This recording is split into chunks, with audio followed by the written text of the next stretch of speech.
ठीक है, फंक्शन पढ़ते हैं हम लोग। ठीक है, फंक्शन पढ़ते हैं। तो फंक्शन हमारे पास होते हैं, 4 टाइप के होते हैं बेसिकली। हम सबसे पहले नॉर्मल देखते हैं। तो हमने क्या करा, 2 वेरिएबल बनाते हैं हम, लेट num1 इक्वल टू 10, है ना, और num2 equal to 10, num2 equal to 20 कर लेते हैं। ठीक है, तो अभी अगर मुझे फंक्शन बनाना है एक सम वाला, कि इन दोनों का मुझे सम करना है, तो नॉर्मली मेरे पास क्या ऑप्शन है कि मैं कंसोल करके num1 प्लस num2 कर दूँ। पर मेरे पास ऐसे बहुत सारे नंबर्स होते हैं जिनका मुझे ऐड करना होता है बार बार, तो बार बार मुझे ये लाइन लिखनी पड़ेगी, है ना। और जो जिस भी नंबर के लिए, जैसे num3 या num4 हो गया, है ना, उसके लिए लिखनी पड़ेगी। तो उस चीज़ से बचने के लिए हम क्या करते हैं, फंक्शन बना लेते हैं। तो फंक्शन बनाते कैसे, सबसे पहले तो नॉर्मल फंक्शन देखते हैं, फिर टाइप उसके बाद में पढ़ेंगे। तो नॉर्मल फंक्शन कैसे बनाते हैं, तो सबसे पहले हम लिखते हैं फंक्शन। फंक्शन बनाने के लिए सबसे पहले फंक्शन कीवर्ड का यूज़ करना पड़ता है हमको, फंक्शन। देन आता है फंक्शन का नाम, कि किस नाम से हमको बनाना है, तो हम सम रख लेते हैं अभी के लिए। देन आते हैं उसके पैरेंथेसिस। तो पैरेंथेसिस में अभी हमको क्या, 2 नंबर का ऐड करना है, तो हमको 2 नंबर लेने ही पड़ेंगे उस फंक्शन में, है ना, जब भी तो उसका ऐड करेंगे। तो हम आर्ग्यूमेंट में वो चीज़ ले लेते हैं जो भी हमको यूज़र से लेना है। तो आर्ग्यूमेंट में हम क्या लिखेंगे, एक ए होगा एंड एक बी होगा। ठीक है, और ए और बी को हमको प्लस करना है। देखो, आर्ग्यूमेंट में जो भी हम देते हैं ना, उसका एक्चुअल चीज़ों से कोई रिलेशन नहीं होता। ठीक है, आर्ग्यूमेंट कम्प्लीटली अलग होते हैं, वो कम्प्लीटली अलग होते हैं। ठीक है, तो हम नाम अलग अलग रखें उससे कोई फ़र्क नहीं पड़ेगा, बस एक ही जगह पर अब जब मैं सम को कॉल करूँगा, तो एक ही जगह पर अगर मैं नंबर लिखूंगा तो एक ही वैल्यू नंबर हो जाएगी, ऐसा हो जाएगा। ठीक है, तो यहाँ पर हम कुछ भी नाम रख सकते हैं आर्ग्यूमेंट में। देन उसकी बॉडी फंक्शन की, ठीक है, करली ब्रैकेट से। देन इसके अंदर हम क्या करेंगे, हम इसके अंदर प्रिंट करवा सकते हैं कंसोल डॉट लॉग। किसको प्रिंट करवाना है हमको, ए प्लस बी को। जो भी ए और बी इसको मिलेगा उसका ऐड करना है इसको। ठीक है, तो ये हमारा फंक्शन बन चुका है। तो अब मुझे क्या करना पड़ा था कि मुझे बस बहुत सारे अगर नंबर थे तो मुझे बार बार ये वाली लाइन लिखनी पड़ती, है ना। तो अभी मैं सिर्फ क्या करूँगा, मैं सम को कॉल कर दूंगा। सम को कॉल कैसे करते हैं, सम लिख के बस पैरेंथेसिस लगाने। देन अगर आर्ग्यूमेंट उसमें है तो हमको आर्ग्यूमेंट देना पड़ेगा, हम खाली नहीं छोड़ सकते। अगर आर्ग्यूमेंट नहीं है तो फिर हमको खाली छोड़ना है। ठीक है, पर पैरेंथेसिस तो लगेंगे, अगर फंक्शन को कॉल करना है तो पैरेंथेसिस लगेंगे उसके नाम के साथ। तो हमको num1 का करना है एक, और कॉमा लगा के num2। तो ये क्या हमको रिटर्न करेगा, ये हमको कंसोल डॉट लॉग करके दे देगा ए प्लस बी, मतलब num1 प्लस num2। तो num1 हमने ए की जगह पर लिखा है, तो ए में क्या वैल्यू चली जाएगी, num1 की वैल्यू 10 है, तो यहाँ पर भी 10 चले जाएगा। देन यहाँ भी 10 आ जाएगा जहाँ पर ए यूज़ हुआ है। देन बी में 20 है, तो यहाँ पर 20 चले जाएगा, यहाँ भी 20 आ जाएगा। तो दोनों का जो ऐड होगा 30, वो हमको इस लाइन में मिल जाएगा, है ना। तो यहाँ पर हमने कॉल किया है, तो यहाँ पर हमको मिल जाएगा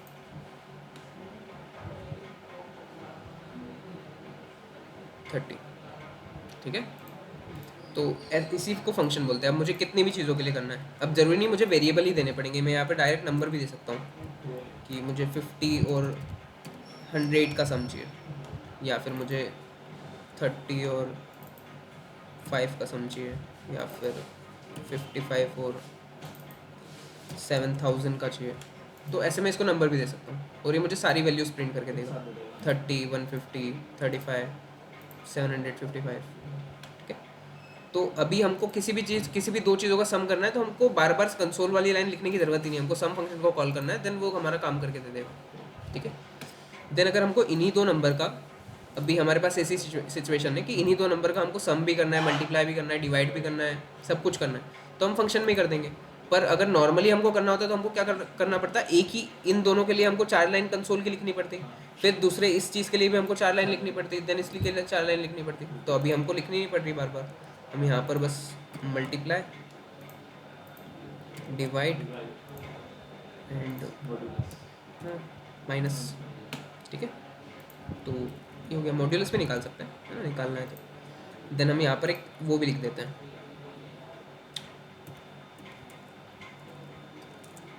बैकटिक के अंदर हम जावास्क्रिप्ट लिख सकते हैं, है ना। तो यहाँ पर हमको क्या लिखना पड़ेगा, डॉलर और curly bracket, open and close. Then close वाले को हम यहाँ पर क्लोज कर देंगे, है ना। तो इसके अंदर हम जावास्क्रिप्ट आ चुकी है। अब यहाँ पर हम स्ट्रिंग भी लिख सकते हैं हमारी, तो ऐड लिख कर मैं ऐसे कर देता हूँ। देन इसको करते हैं कंट्रोल एक्स, बैकटिक के अंदर हाँ, तो सब्ट्रैक्शन। ठीक है, देन उसके बाद डॉलर करली ब्रैकेट देन हमारा a माइनस बी, यानी यहाँ पर भी multiplication, then dollar curly bracket, then a multiply b, then backtick, divide, dollar curly bracket, a divide by b। ठीक है, तो हमको ये सारी चीज़ें मिल जाएगी अब इन सब के लिए, है ना। हमको बस फंक्शन को एक बार कॉल करना है, 50 और 100 देना है, और इसका सारी चीज़ें मिल जाएगी मुझे। ऐड भी मिल जाएगा, सब्ट्रैक्शन भी मिल जाएगा, मल्टीप्लाई भी, डिवाइड भी। तो देखो, देन एक काम करते हैं हम लोग, एक और कंसोल डॉट लॉग लिखते हैं, जिसके अंदर हम क्या करेंगे, हम सिर्फ ऐसे डैश से देंगे तो एक सेपरेट हो जाएगी लाइन्स। ठीक है, तो इसको हम करते हैं क्लियर।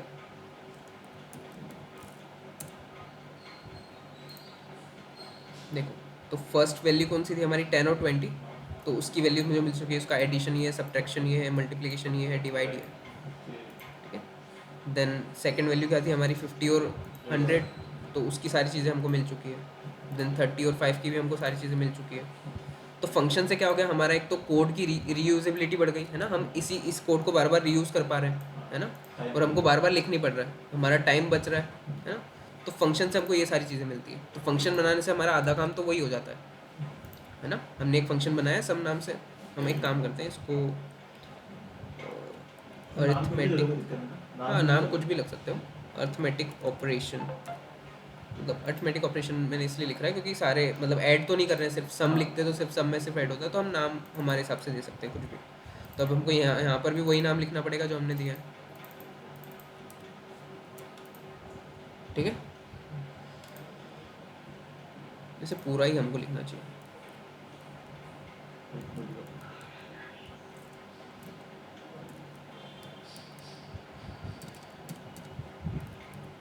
तो उनको बड़े बड़े नाम से ना घबराना नहीं चाहिए, क्योंकि बाद में हमको ही समझ में नहीं आता कि हमने क्या लिखा था। ये इसको पढ़ के हमको एक दो दिन बाद समझ नहीं आएगा हमने क्या लिखा था। तो इसलिए हमको नाम बड़े बड़े लिखना ही चाहिए, कोई प्रॉब्लम नहीं। बट अब बस हमको समझ में आना चाहिए। अगर मैं 10 महीने बाद भी ये प्रोग्राम देखो तो मुझे समझ में आ जाना चाहिए मैंने क्या किया था। तो नाम भले ही बड़े हो तो चलेगा। ठीक है, तो ये हो गया फंक्शन। ठीक है, तो फंक्शन के अब टाइप्स देख लेते हैं। ये तो नॉर्मल फंक्शन हमको बनाते आएगा कि कैसे बनाते हैं। फंक्शन के जो टाइप्स होते हैं वो होते हैं हमारा विथ आर्ग्यूमेंट। आर्ग्यूमेंट कौन से होते हैं, ए और जी, बी जो हमने दिया पैरेंथेसिस के अंदर उनको बोलते हैं आर्ग्यूमेंट। तो हमने इसको 2 आर्ग्यूमेंट दिए, ए और बी, है ना। तो विथ आर्ग्यूमेंट्स, विथ रिटर्न। अभी रिटर्न का हमने यूज़ किया नहीं है बट उसका यूज़ देखेंगे क्या होता है। तो रिटर्न, देन हमारे पास होता है विथ आर्ग्यूमेंट, विदाउट रिटर्न। तो ये जो एग्जांपल हुआ ये उसी का हुआ कि इसमें आर्ग्यूमेंट है बट रिटर्न नहीं है। तो विद आर्ग्यूमेंट विदाउट रिटर्न ही हुआ ये, है ना। इसमें आर्ग्यूमेंट तो है बट रिटर्न कहीं पर भी नहीं है। तो ये यही वाला हुआ हमारा फंक्शन। ठीक है, देन उसके बाद और जो हमारे होते हैं विदाउट आर्ग्यूमेंट,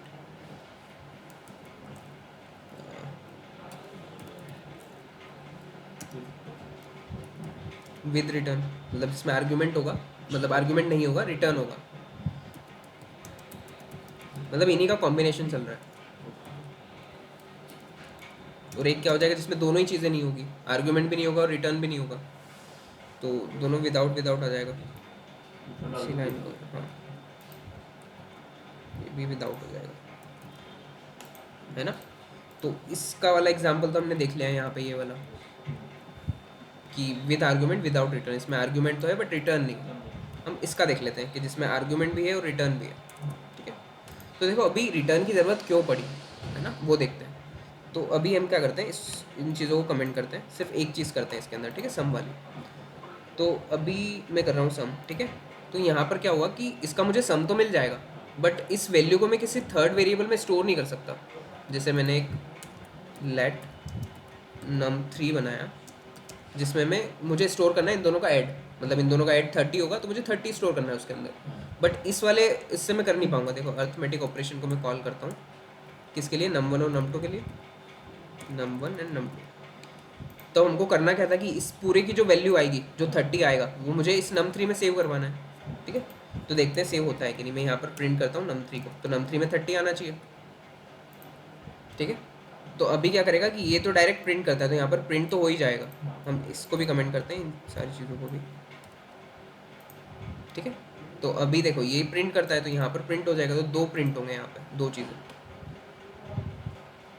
देखो ऐड 30 कौन सा प्रिंट हुआ है, ये जो फंक्शन वाला है वो, मतलब जो हमने इसको कॉल किया है, इसको num3 से कोई मतलब ही नहीं, इसको हमने यहाँ पे कॉल किया है, तो उसके अंदर क्या होता है वो प्रिंट करता है, तो उसने प्रिंट कर दिया है यहाँ पे। बट जो हमने num3 को प्रिंट किया है वो आ रहा है अनडिफाइंड num3, पर हमने यहाँ पर वैल्यू तो दी है, पर वो वैल्यू आई ही नहीं है उसमें। अगर मैं ऐसा लिखता कि अगर मैं num3 को ऐसा लिखता तब वो अनडिफाइंड बताता है ना, क्योंकि हमने कोई वैल्यू ही नहीं दी है। बट अभी हमने दी है वैल्यू, फिर भी वो अनडिफाइंड बता रहा है। मतलब क्या है कि इससे जो इस फंक्शन से जो वैल्यू आ रही है उसको हम बाहर नहीं निकाल पा रहे, है ना, उसको हम किसी में भी स्टोर नहीं कर पा रहे, हम सिर्फ प्रिंट कर पा रहे हैं, क्योंकि हमने कंसोल लिखा है तो हम प्रिंट कर पा रहे हैं, ठीक है। तो अगर हमको ऐसा काम करना है कि हमको जो वैल्यू है वो किसी थर्ड वेरिएबल में स्टोर करवानी है, या फिर उस वैल्यू में कुछ ऑपरेशंस करने हैं, जैसे इस वैल्यू में मैं कुछ ऑपरेशन भी नहीं कर सकता। देखो अगर मैं यहाँ पर +10 भी लिख दूँ तो आंसर 40 होना चाहिए, क्योंकि इसका 30 होगा और इसका 10 प्लस हो जाएगा, तो वो भी नहीं होगा यहाँ पर। तो यहाँ पर भी अनडिफाइंड ही बताएगा, वो नैन बता रहा है, ठीक है, नैन अनडिफाइंड एक ही चीज़, तो वो ऐसा बता रहा है। पर वैल्यू हमको बाहर निकालनी है अगर, तो हमको लगाना पड़ेगा रिटर्न। तो रिटर्न का काम यही है, ठीक है, कि वैल्यू को हमको बाहर निकाल के कुछ और यूज़ करना है, तो इसके लिए तो एक रिटर्न वाला बनाते हैं, ठीक है, जिसमें आर्ग्यूमेंट भी है रिटर्न भी है। तो सेम सम वाले फंक्शन बनाते हैं जो कि हमको जो वैल्यू को बाहर निकाल के देगा, ठीक है। तो फंक्शन बनाने के लिए सबसे पहले हमको फंक्शन लिखना होता है, ठीक है, तो फंक्शन, देन उसके बाद फंक्शन का नाम, तो हम सम रख देते हैं, क्योंकि ऊपर वाले का तो हमने चेंज कर दिया, सम रख देते हैं। अब सम क्या करता है, दो आर्ग्यूमेंट तो लेता ही है, ए और बी, तो ए और बी की जगह मैं सी और डी भी लिख सकता हूँ, क्योंकि ये चीज़ समझ में आ रही है ना कि यहाँ आर्ग्यूमेंट में हम कुछ भी लिख सकते हैं। देन उसके बाद उसकी बॉडी, देन उसकी बॉडी के अंदर हमको क्या करना पड़ेगा, रिटर्न करना पड़ेगा। रिटर्न किसको करेंगे हम, C+D को,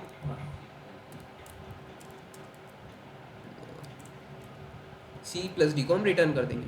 तो रिटर्न से क्या होगा, वो वैल्यू हम बाहर निकाल सकते हैं। हाँ देखो अब अगर मैं क्या करूँगा, अब इस लाइन को मैं करता हूँ कमेंट, और यहाँ पर सम को कॉल करता हूँ, ठीक है। सम अभी हमने बनाया, सम को कॉल कर रहे हैं num1 और num2 के लिए, तो C में क्या जाएगा num1 और D में जाएगा num2, है ना। हाँ तो अभी अर्थमेटिक वाले को हम कॉल कर ही नहीं रहे, ठीक है, तो वो तो कॉल होगा नहीं। देन देखो क्या होगा, एक ही चीज़ प्रिंट होगी, क्योंकि उसके अंदर हम प्रिंट तो नहीं कर रहे हैं, हम रिटर्न कर रहे हैं। यहाँ पर हमने कहीं पे भी console.log नहीं लिखा है, तो प्रिंट तो होगा नहीं, है ना। तो प्रिंट कहाँ पर होगा, सिर्फ यहाँ पर, ये नंबर 3 प्रिंट होगा। तो देखते हैं 40 आता है कि नहीं। देखो 40 आ चुका है ना। तो मैं क्या कर पा रहा हूँ, इस जो वैल्यू को उसमें स्टोर भी कर पा रहा हूँ और उसमें एडिशनल ऑपरेशन भी कर पा रहा हूँ, है ना। जैसे मैं अगर ये हटा दूँ तो वैल्यू आ जाएगी 30, तो मैं ये सारे काम अब कर पा रहा हूँ। तो रिटर्न का मतलब यही है कि अगर हमको वैल्यू को फंक्शन के बाहर निकालना है और किसी कुछ दूसरे ऑपरेशन करने या फिर ऐसे सब काम करने हैं, तो तब हम रिटर्न का यूज़ करेंगे, ठीक है। तो यहाँ पर अगर मैं -10 भी करना चाहूँ तो मैं वो भी कर सकता हूँ, मतलब कोई भी ऑपरेशन में कर सकता हूँ। यहाँ पर इस वैल्यू के साथ में कुछ भी कर सकता हूँ, ठीक है। तो देखो 20 आ गया, है ना। दिन में यहाँ भी कर सकता हूँ, यहाँ मैंने और -10 कर दिया, तो अब कितना होगा, यहाँ पर तो वो 20 हो ही चुका है, तो यहाँ पर अब वो 10 हो जाएगा, वो 10 हो गया, ठीक है। तो अब रिटर्न मैंने करवा दिया, तो उसके साथ में कुछ भी कर सकता हूँ, मेरे पास पूरी वो है अथॉरिटी, ठीक है। तो ये समझ में आया। अब देखो इसमें आर्ग्यूमेंट भी है और रिटर्न भी है, तो ये विथ आर्ग्यूमेंट विथ रिटर्न वाला हो गया, है ना। देन इसके बाद विदाउट आर्ग्यूमेंट विथ रिटर्न देखते हैं।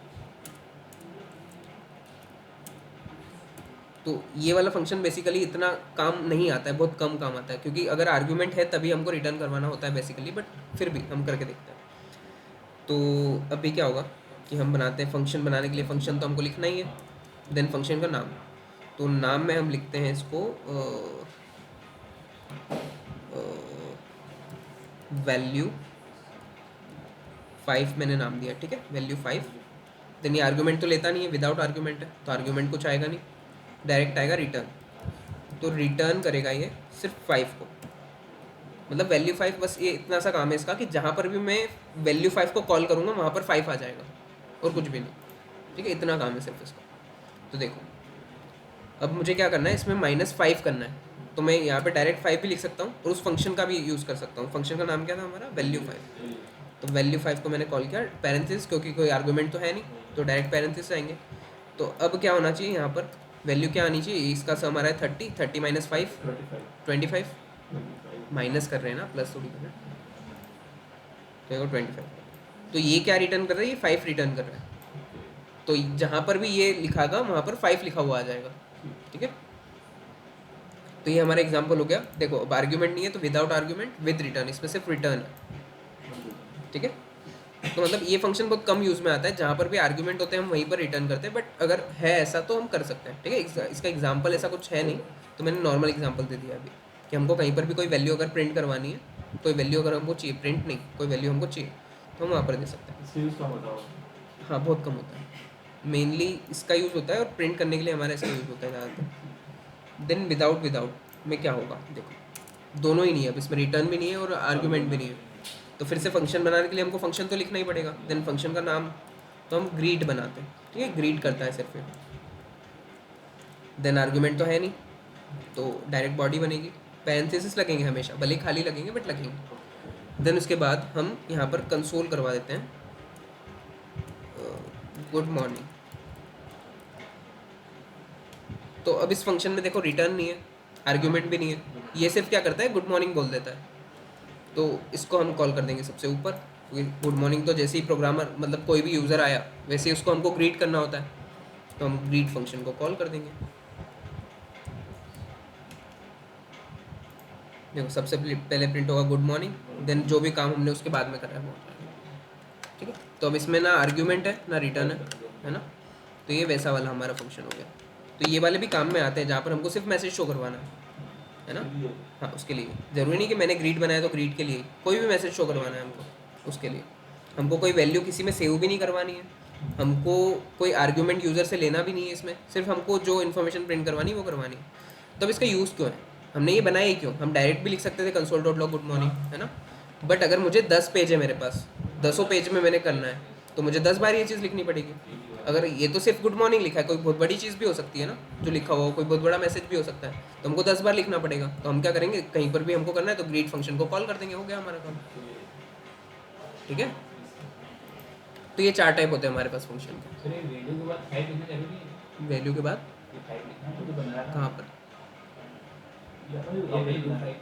वैल्यू 5, ये तो हमने नाम दिया है, अंडरस्कोर 5 मतलब वो नाम ही है उसका, ठीक है। ये एक ही पूरा वर्ड बन गया ये, ठीक है। अंडरस्कोर कर दे दो, डैश कर दो, या फिर डायरेक्ट 5 लिख दो, बात वही है। अंडरस्कोर से हमको क्लियरली दिख रहा है वो कि 5 है, अगर मैं डायरेक्ट 5 लिख देता तो वो दिखता नहीं, मतलब ऐसे में लिख दूंगा तो वो थोड़ा सा अजीब सा लगेगा, है ना, समझ ही नहीं आएगा कि 5 लिखा भी है। तो या तो डैश लिख दो, नहीं डैश काम नहीं करेगा, अंडरस्कोर ही काम करेगा, ठीक है। अंडरस्कोर से वो एक ही वर्ड बन जाता है, देखो मैं सिलेक्ट भी करूँगा तो पूरा एक साथ सिलेक्ट होता है, ठीक है। पर अगर डैश का यूज़ करोगे तो डैश के बाद वाला सिलेक्ट नहीं होगा। जैसे अगर हम HTML की बात करें तो HTML में जैसे मैंने क्लास दी डिस्प्ले नन मुझे लिखना है, तो अगर मैं या तो कैमल केस में लिख सकता हूँ, है ना, तो अभी सिलेक्ट करूँगा तो पूरा होगा। पर मैं डैश भी लगा सकता हूँ, यहाँ तो मेरे पास है कि मैं डैश भी लगा सकता हूँ, ये पूरी एक ही क्लास है। बट अगर मुझे सिलेक्ट करके उसको नाम चेंज करना होगा तो एक ही सिलेक्ट होगा, कोई सा भी नन सिलेक्ट होगा या फिर डिस्प्ले। पर अगर मैं अंडरस्कोर लगाता हूँ तो फिर वो पूरा एक वर्ड बन जाएगा, पूरा एक बार में सिलेक्ट होगा। ये तो अंडरस्कोर ही हमको लगाना चाहिए वैसे तो, क्योंकि माइनस यहाँ पर तो यूज़ हो रहा है बट जावास्क्रिप्ट में नहीं हो रहा है, तो हमको आदत पड़ जाएगी उसकी माइनस की, तो हमको आदत डालनी क्यों है वो, है ना, ये हर जगह काम आ रहा है तो हमको इसकी आदत डालनी चाहिए ऐसे।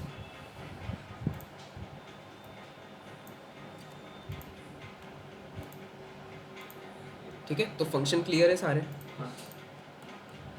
तो देखो अभी अगर मुझे मल्टीप्लिकेशन टेबल का बनाना है सम फंक्शन, ठीक है, तो अगर मेरे पास फंक्शन नहीं होता तो क्या होता कि मुझे मतलब 10 बार मल्टीप्लाई करवाना है तो मुझे 10 लाइन लिखनी पड़ती। बट मेरे पास लूप भी है, चलो तो मैंने लूप से एक लाइन में उसको कर भी लिया। अभी तो लूप नहीं पढ़े ना हमने, नहीं पढ़े, सिर्फ for loop, while do while नहीं पढ़ा है, फोर ऑफ फोर इन नहीं पढ़ा, फोर ईच भी है, फोर ऑफ भी है, हाँ एरे में काम आता है, और फोर इन जो है वो ऑब्जेक्ट में काम आता है, ऑब्जेक्ट जो हमने पढ़े उसमें।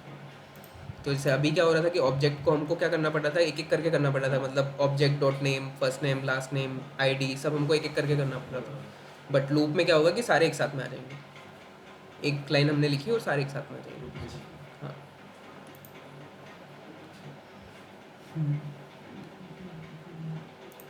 तो एक लेट्स सपोज हमको टेबल बनानी है, ठीक है, और टेबल हमको लूप थोड़े बहुत तो आते होंगे, तो मैं थोड़ा बहुत लूप लगा देता हूँ, ठीक है।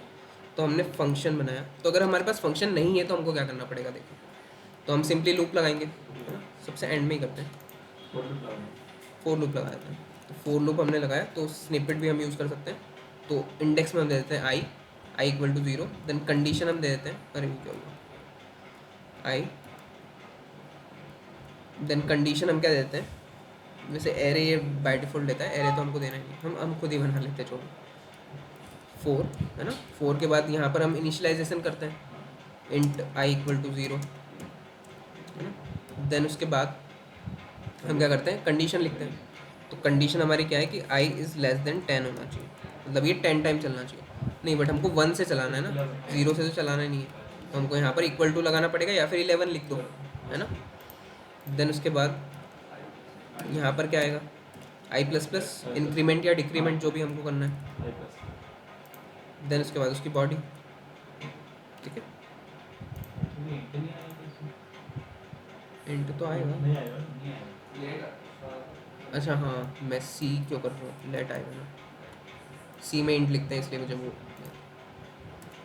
ठीक है। तो ये हमारा हो गया। देन इसके बाद हमको क्या करना है, लूप तो लगा ही दिया है, हमको सिर्फ प्रिंट करना है, तो सी एल, देन प्रिंट हमको क्या करना है कि जो भी एक नंबर है हमारे पास, ठीक है, लेट्स सपोज एक नंबर है, तो नम वन तो बनाया हुआ है हमने, नम वन कितना 10 है ना, तो 10 का टेबल ही हमको प्रिंट करना है, ठीक है। तो हमको क्या प्रिंट करना है, सबसे पहले तो num one dollar curly bracket num one, then उसके बाद एक्स, है ना, स्ट्रिंग में एक्स हम मल्टीप्लाई के लिए यूज़ कर रहे हैं। देन उसके बाद हमको आई लिखना है, जो आई है हमारा, तो या फिर से डॉलर कर्ली ब्रैकेट आई,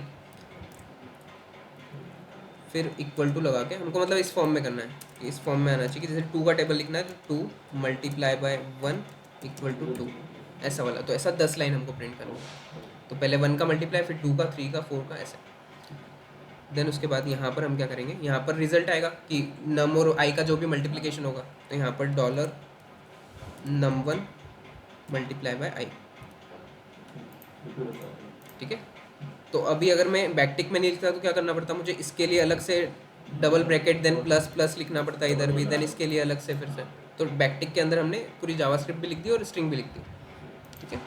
देन इस लूप को चलाते हैं,